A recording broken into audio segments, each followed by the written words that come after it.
Everyone, my name is Laltesh from grade 10th. Today, my topic is Ohm's law. In 1827, George Simon Ohm gave a relationship between potential difference and current. Let's see what is Ohm's law. The Ohm's law states that the current flowing to a conductor is directly proportional to the potential difference of the two terminals in a conductor at a constant temperature, where V proportional to I and V is equals to IR. Let's also see about ohmic conductors and non-ohmic conductors. Ohmic conductors are nothing but the conductors which obey the Ohm's law. For example, all metals.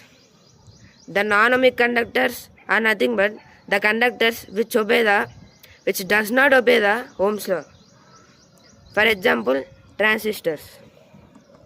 The graph for the ohmic conductors are y-axis take it as ammeter and x-axis take it as voltmeter.